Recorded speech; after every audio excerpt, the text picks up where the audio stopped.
from pastors robbed at gunpoint inside their own churches to preachers accused of turning faith into a multi-million-dollar business. From luxury cars and private jets to controversial fundraising schemes, political influence, and shocking legal battles, these religious leaders found themselves at the center of scandals that shook their congregations and the wider Christian world.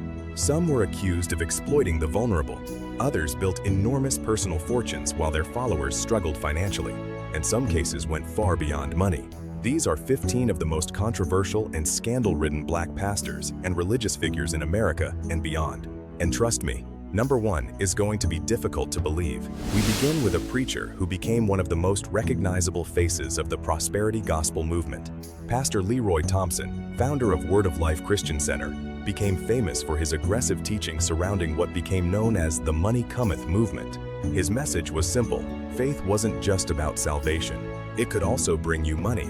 Thompson became notorious for emphasizing financial prosperity, encouraging followers to believe that supernatural wealth could be unlocked through their giving and faith. His services often resembled high-energy financial rallies, with crowds shouting, dancing, and responding to declarations about money. Critics argued that the message transformed Christianity into a relentless pursuit of cash. Instead of asking people to focus on spiritual growth, they believed Thompson's ministry placed an extraordinary emphasis on financial breakthrough, and that criticism followed him for years. At number 14 is Bishop George Bloomer, founder of Bethel Family Worship Center. Bloomer became widely recognized through Christian television for his dramatic preaching about spiritual warfare, generational curses, and financial breakthroughs. But critics accused his ministry of turning those teachings into aggressive fundraising opportunities. During televised services, viewers were encouraged to sow what was described as a special or uncommon seed. One televised appeal reportedly urged 30 people to contribute $300 each. For viewers already struggling financially, critics argued that these kinds of appeals could create enormous emotional pressure. The promise? Give in faith and expect God to respond. Critics questioned whether vulnerable viewers were being encouraged to give money they could not afford in exchange for the hope of a supernatural financial miracle. To them, spiritual warfare had begun to look suspiciously like a carefully designed fundraising strategy. At number 13 is Bishop Eddie Long, the longtime leader of New Birth Missionary Baptist Church in Atlanta. Long built an enormous congregation and became one of America's most influential black televangelists. He also became famous for his extravagant lifestyle, designer clothing, luxury vehicles, jewelry, and an image of extraordinary power. But in 2010, everything changed. Several young men who had been connected to his ministry accused Long of using his spiritual authority, gifts, money, and influence to initiate inappropriate relationships. Long denied the allegations. The cases eventually ended in settlements without admissions of wrongdoing. But the damage to his reputation was enormous. The controversy became one of the most explosive scandals ever to hit a major black megachurch. And now, we reach one of the most bizarre modern church scandals: Bishop Lamor Whitehead. Whitehead became famous for his extravagant lifestyle, luxury clothing, expensive cars, and highly publicized preaching. Then, in July 2022, everything changed. During a live-streamed church service in Brooklyn, armed men suddenly entered the sanctuary. The robbers reportedly targeted Whitehead and his wife, stealing more than $1 million worth of jewelry. The entire incident was captured on camera. But the robbery wasn't the end of the story. Federal investigators later examined Whitehead's financial dealings. Prosecutors accused him of stealing approximately $90,000 from an elderly parishioner, money that was allegedly entrusted to him for a home purchase. Whitehead denied wrongdoing, but he was eventually convicted on federal charges and sentenced to 9 years in prison. The preacher who once stood before cameras wearing luxury jewelry was now facing years behind bars. And that is where the story takes an even darker turn. Because the remaining names on this list involve scandals that go far beyond luxury lifestyles and questionable fundraising. They involve allegations of abuse, fraud, political corruption, manipulation, and betrayals that devastated entire congregations. Number 11 takes us outside America. Archbishop Gilbert Deya became famous for making extraordinary claims about miracle babies. According to his ministry's teachings, infertile women could supposedly become pregnant through supernatural intervention, but the claims eventually attracted serious scrutiny. British authorities investigated cases involving children who were allegedly connected to Deya's ministry. The investigation raised horrific allegations involving child trafficking and the movement of children from Kenya to Britain. Dea denied the accusations and maintained that he was being persecuted, but the allegations were devastating. What had been presented as miraculous births became the center of an international criminal investigation. At number 10 is perhaps the most internationally recognized name on this list, Bishop T.D. Jakes.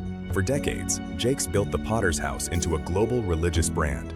Books, movies, television, conferences, massive church services, and a worldwide audience. But in recent years, Jakes has faced renewed scrutiny and controversy surrounding allegations and his associations with other high-profile figures. He has denied wrongdoing and disputed claims made against him. The controversy became even more intense when his name appeared in discussions surrounding allegations involving Sean Diddy Combs. Jakes has maintained that he was not involved in any wrongdoing. Still, the controversy demonstrated just how quickly a reputation built over decades can become the subject of intense public scrutiny. Number 9 is Pastor Jamal Bryant, a prominent preacher known for combining Christianity, politics, activism, and social commentary. Bryant became famous for his powerful preaching style and outspoken positions on social issues. But his personal life has also generated controversy. His past relationships and children born outside marriage became public issues, particularly because of the moral expectations associated with his position as a pastor. Later, his involvement in discussions surrounding cannabis and economic development created another wave of controversy. Supporters viewed Bryant as a preacher, willing to challenge traditional thinking. Critics accused him of blurring the line between ministry, politics, business, and personal ambition. At number 8 is one of the most recognizable names in prosperity preaching, Creflo Dollar. For decades, Dollar taught millions that faith could produce financial prosperity. His ministry became enormously successful, but his wealth also attracted intense criticism. The controversy reached another level when his ministry sought donations toward a $65 million Gulfstream private jet. Dollar defended the idea as a matter of faith and vision. Critics saw something completely different. They asked why ordinary believers should be expected to finance a private aircraft costing tens of millions of dollars. The controversy became a symbol of everything critics hated about prosperity theology. A pastor preaching financial blessing while asking followers to help fund an extraordinarily expensive lifestyle. Number 7 is Prophet David Taylor, founder of Joshua Media Ministries International. Taylor built a large following around claims of supernatural encounters and prophetic authority. He reportedly told followers that he communicated directly with Jesus. But his ministry eventually became embroiled in legal controversy. Court proceedings and depositions raised questions about the ministry's finances and operations. Former members also made disturbing allegations concerning the treatment of people working within the organization. Among the accusations were claims of excessive work demands, isolation from family, and psychological pressure. The contrast was difficult to ignore. Followers were expected to sacrifice. Meanwhile, critics alleged that the leadership lived in extraordinary comfort. Number 6 takes us into one of the strangest religious stories on this list. Malachi Z. York, leader of the Nuwaubian movement, built an enormous religious compound in Georgia known as Tama-Re. The compound featured Egyptian-inspired architecture, pyramids, statues, and elaborate structures. York presented himself as a spiritual authority with extraordinary claims about his identity and origins. Thousands of followers became attached to the movement. But behind the bizarre architecture and religious teachings, federal investigators uncovered serious allegations involving fraud and child abuse. In 2002, York was arrested and later convicted on multiple charges. He ultimately received a 135-year federal prison sentence. The once grand compound was eventually abandoned, the empire was gone, and York's religious kingdom had collapsed. Number 5 brings us to another famous face from preachers of LA. Pastor Clarence McClendon became known for his massive ministry, television appearances, luxury lifestyle, and celebrity status. His security detail was particularly noticeable. Armed guards and strict protection reportedly surrounded the preacher, creating an atmosphere where ordinary church members could feel separated from their own pastor. Then there was the lifestyle, luxury vehicles, designer suite, expensive homes, first-class travel, and premium accommodations. Critics argued that McClendon's lifestyle had placed him in a completely different world from the people sitting in his congregation. The question became unavoidable. At what point does pastoral comfort become excessive luxury? At number 4 is Peter Popoff, a televangelist who became famous for performing dramatic faith healing and prophecy demonstrations on television. Popoff presented himself as a man with a supernatural ability to know intimate details about strangers in his audience. He would call people forward, then seemingly reveal their names, addresses, illnesses, and personal problems. To viewers, it looked like divine revelation. But in the 1980s, skeptic James Randi and his investigators began looking into the performances. What they uncovered was explosive. According to the investigation, information about audience members was being collected before the services. That information was then allegedly communicated to Popoff through a hidden earpiece by his wife, Elizabeth. So while viewers believed they were witnessing supernatural knowledge, the explanation appeared to be much more ordinary. A microphone, a receiver, and information gathered from the audience. The revelation became a devastating blow to Popoff's credibility. But remarkably, he eventually returned to television and rebuilt his ministry. And that is what makes the story so extraordinary. The man whose supernatural performances had been publicly exposed managed to reinvent himself and continue preaching to millions. Number 3 is Robert Tilton, one of the most recognizable prosperity televangelists of the 1980s and 1990s. Tilton built a massive television ministry around one central promise: your financial breakthrough could begin with your seed. Viewers were encouraged to send prayer requests and financial contributions to the ministry. But then came one of the most damaging investigations in televangelist history. In 1991, the television program Primetime Live investigated Tilton's ministry and its handling of donations and prayer requests. The investigation raised serious questions about what happened to the envelopes and prayer materials viewers mailed to the ministry. The controversy exploded. Tilton defended his ministry and disputed the allegations, but lawsuits and regulatory scrutiny followed. For critics, the scandal represented everything wrong with turning religious faith into a financial transaction. People mailed their prayers, they mailed their money, and they expected their problems to be taken before God. But the question became, how much of that money was actually being used for the purpose donors believed? The controversy would follow Tilton for years, and his story became one of the defining scandals of America's prosperity gospel era. Before we reveal the final two, let me ask you for one small favor. If you've made it this far, you already know this list is getting crazy.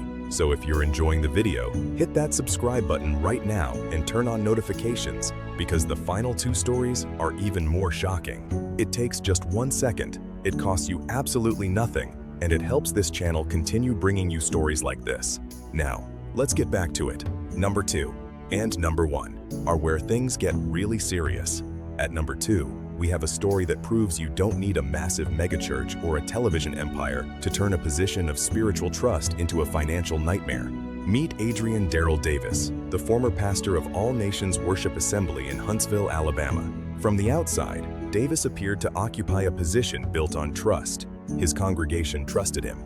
The church trusted him. And, according to federal prosecutors, that trust became the doorway to something much darker.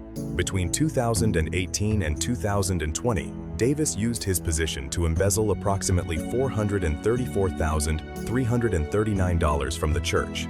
And investigators didn't describe the money as simply disappearing into some mysterious account.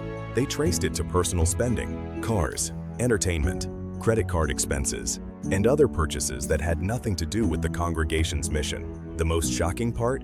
The church members giving their money believed they were supporting God's work. But according to the federal case, more than $400,000 was being diverted for personal use.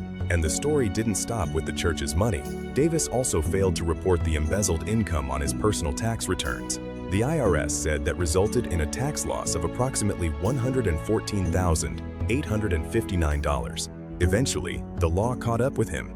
Davis pleaded guilty to wire fraud and filing a false tax return. Then, in February 2026, a federal judge sentenced him to 60 months in prison. The message is difficult to ignore. A position created to serve people was allegedly used to serve himself, and the man who once stood before a congregation ended up standing before a federal judge.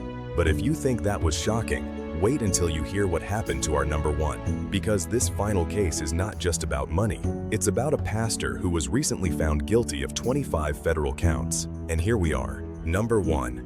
And what makes this story particularly shocking is that it isn't some decades-old scandal from the golden age of televangelism. This happened in 2026. The man at the center of the case is Dale Sanders, a pastor from Kenner, Louisiana. For years, Sanders occupied a position of trust within his church community. But according to federal prosecutors, behind that position was a financial scheme that eventually brought him into the sights of federal investigators. The allegations centered on the use of a church-related bank account. Prosecutors said Sanders used an unauthorized debit card to make personal transactions and obtain cash, goods, and services that he wasn't entitled to receive. And the amount was staggering, more than $340,000. Federal prosecutors said the transactions occurred over several years, from approximately 2020 through 2024. But then investigators uncovered something even more serious.